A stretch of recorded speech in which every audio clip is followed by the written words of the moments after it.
and one of my biggest regrets right now as I do this is that I should have learned a trade. And I think if you're a young person out there, one of the things that you should do, it doesn't matter whether you want to be a lawyer, an accountant, or whatever, at least one trade is what you must learn. Welcome back to the Diary of the Coffee Hunter, and thank you for checking back in. It has been a few weeks since I posted a video on this channel. The last one I did was about me being stuck in Rwanda, in Kigali, flying back from Zimbabwe. For those that know, if you go away from the UK for any amount of time, when you come back, things will be waiting for you. So it has been a few weeks of just putting the head down and getting to do some work and playing a lot of catch up. But anyway, I am back, and like I said, thank you very much for checking back. And if you haven't done so, please do me this favor. I'm trying to build up this channel to a certain number of followership, which is a humble 10,000. We are now sort of like approaching 2,500. So if you haven't done so already, please click the subscribe button and just follow the journey and be a part of what I share here. I do see the ratio between the number of people that are actually clicking to view and the number of subscribers. At the minute, there's such a huge discrepancy. So if I can just ask, if you watch it, just hit the subscribe button. Over the course of the last year, I have shared my wife and I's journey where we are restoring the homestead that was left to us when my parents passed away.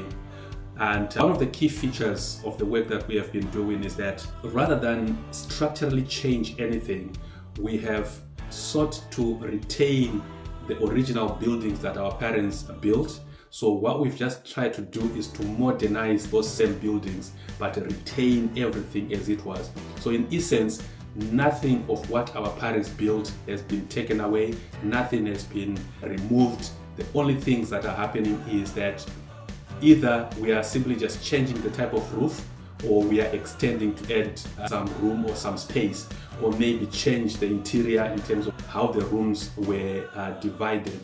And that's because when our parents built this homestead, it was essentially a rural homestead. But when we've come in to modernize it, so you'll find that some of the rooms that possibly were bedrooms are becoming bathrooms and things like that. And we have made a whole extension to the back to put our new bedroom, which is also en suite. The work itself has been all fun and games, highs and lows, the joys of progress, and also the frustration that comes with doing a project in Zimbabwe, especially if you're doing it from abroad, as we have been doing. And I think I mentioned in the other video that we got to a point where we just decided that work will only happen when we are on the ground. And the only work that will happen when we are away is work that we commission and get started while we are there. We might leave things not complete, but at least we will have been there at the start.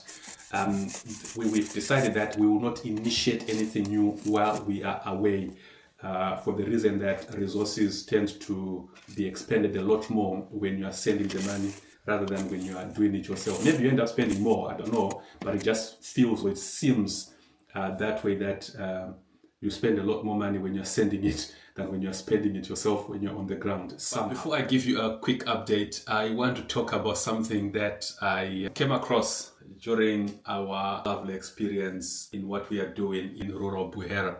So there is this material that keeps appearing in almost everything, every stage of your project. You will find it in foundations, you will find it in columns, you will find it in slabs. I must admit, the first time I saw a quotation and I was given a list by the contractor to go and buy, I just saw it in there. I didn't know what it was, and because you don't want to appear ignorant, I just said I will go and buy it. And this thing is what is called the Deformed bar. Now, when I first came across it, I just thought it's one of those things that Zimbabweans like to do. Zimbabweans like to name things that even the manufacturers probably have never heard of. So I thought Deformed bar is probably something else that Zimbabweans have given their own name, but it turns out It's actually another name that is quite used. It's not unique to Zimbabwe. I have always known it as reinforcement steel rods, but in Zimbabwe it's called the deformed bar. Zimbabweans do like naming things. They could just come up with a name just to identify a specific, say, model of a car. For example, you could hear Mercedes V-Boot. He drives a Mercedes V-Boot. And an interesting one that I had some time ago, I think Nissan had changed the shape, or I think whether it was an upgrade from the Micra to the March, or it was a new version, or it was a different version. I don't remember whether the March is the same version as the Micra. But when I went to Zimbabwe, somebody was saying, yeah, the lady who drives a Nissan Bubble. And I was thinking, Nissan Bubble? I've never. And then when I eventually saw it and someone was referring to a car called Nissan Bubble, it was indeed a Nissan March. And I was thinking to myself, I don't think Nissan knows that people in Zimbabwe call this car a Bubble. But Zimbabweans are good. There are plenty of examples. If you, maybe we can just have a little fun. If you know of any where something is called something by a manufacturer, but Zimbabweans give it their own name. It will be an English name, but it will be their own name that they will give it so that it can just give a definition or it can be identified. Back in the day, there was a program called Putting on the Hits, and on it appeared this guy who had a box cut, and his name was Dino. So all our childhood, we grew up calling that cut a Dino. And I believe there is a hairstyle for ladies called a Rihanna, based on the musician Rihanna's hairstyle that she probably wore in one of her famous music videos or something. But that's what Zimbabweans do. So if you know of any, just put it in the comments. But back to deformed bar. Now, this still does serious work in Zimbabwe. When you hear it first, you would think it's some metal that is probably just mangled up and it's used to maybe put in the foundation or something like that. But it is doing some serious work in Zimbabwe. There is not a single, maybe, I don't know, maybe it's a competition, but I don't think there is a piece of material that is doing more heavy lifting in Zimbabwean construction. It doesn't matter what type of project you're doing in Zimbabwe, a deformed bar will be a part of it. I'm sure it is the same everywhere else where construction is taking place, but I just found it uniquely important in Zimbabwe's context. Another piece of material that caught me unaware was the fisher board. Now, it is also called a fisher board in certain places, in other places, but in Zimbabwe particularly, it is exclusively known as a fisher board. And again, it was on my list of things that I needed to buy. When I got to the hardware, I asked if I could get some fisher boards. And again, they pointed to where the fisher boards were. I looked, and what was there was what I had known as fascia boards. Now, I don't know in which country or where they moved from being fascia boards to fisher boards. But yeah, they are called fisher boards in Zimbabwe as well. They are also quite useful. So when you're doing a project in Zimbabwe, you need to know that you are going to be asked to buy a deformed bar and fascia boards. That's part of the stuff that you will be using. There's many other things that I can't recall from the top of my head, but that just you're learning. That's one of the things that I have enjoyed while doing this work in Buhera, that you learn stuff at my age now. I'm coming across things that perhaps I should have come across when I was a lot younger. But I blame the curriculum of back then that just focused on academic stuff.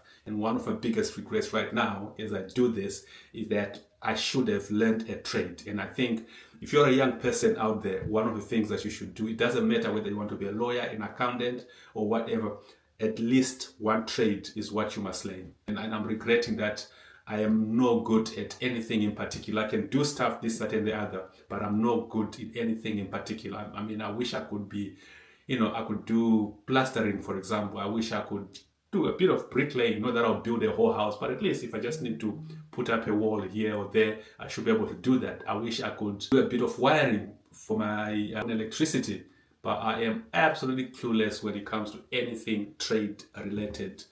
But anyway, just by way of update, space, which I mentioned in the other video that we're going to put up at the back. So that is also been put in at a lower pitched roof than the main house. Of course, the roofing material the Buhera roof, the Buhera material that is on there, then ended up being different to what is on the main house that is existing.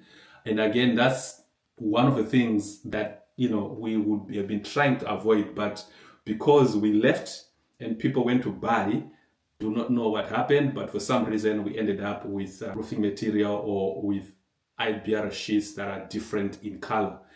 On the main house, it's better because it's more difference in shade. But on the kitchen, it was actually a different color altogether. So there will be another bit of work that we're going to do to paint them so that they are all the same. I think the next project we're going to be doing is actually painting. But I thought I should just share that. I mean, if anybody's got their own stories, construction stories, I'd like to hear them. In the very first video, when I shared the first time about our rural homestead, I mentioned that I prefer to just focus on the positives because there's no point really dwelling on the negative things. A lot of, you know, bad things have happened during this project. I mean, there are things that have been done and needed to be redone. I think I mentioned previously that our plumbing was done so badly originally. Everything had to be ripped up.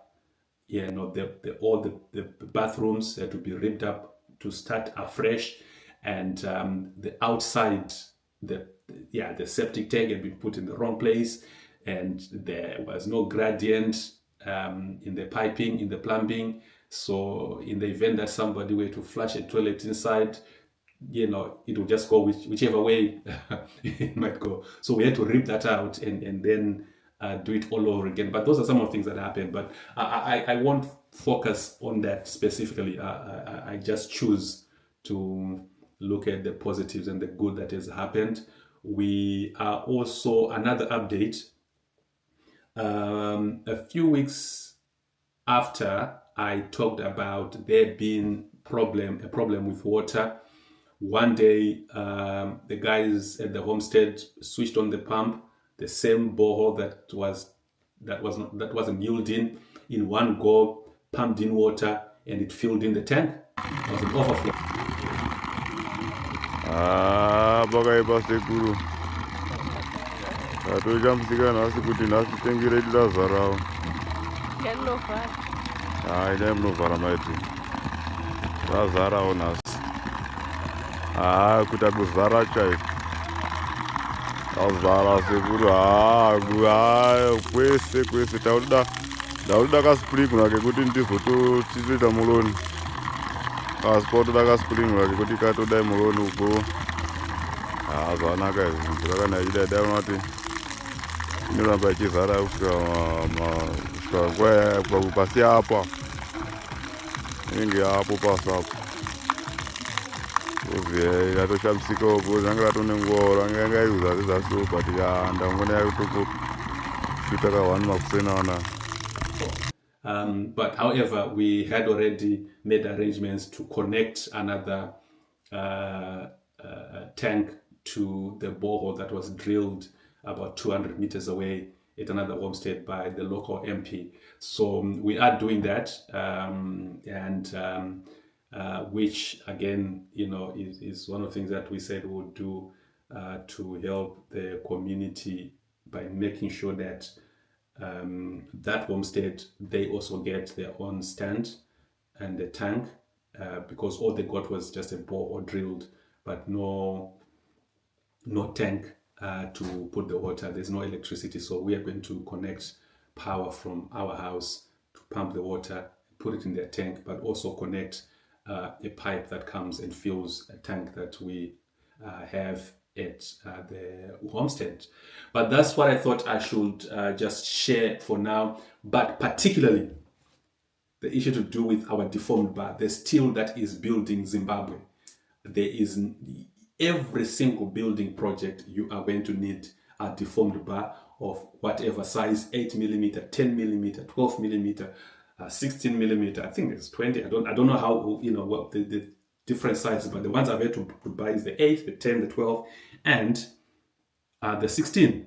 and they're going to different places. Burglar bars, you need deformed bar. If you want to cast any concrete, you need deformed bar, because there are reinforcement rods that are used to make sure that you can build a pillar and it doesn't crumble over because it's just cement. So in between deformed bars and fascia boards, the work is carrying on, and I am quite pleased with the progress so far, and it has proved to be a masterstroke, the idea of only doing stuff while you are on the ground. But anyway, thank you so much for watching, and if you haven't done so, please hit the subscribe button and enable your notifications.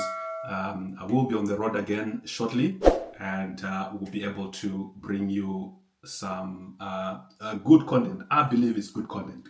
Good content. So stay tuned, check back in, see you again soon. Goodbye.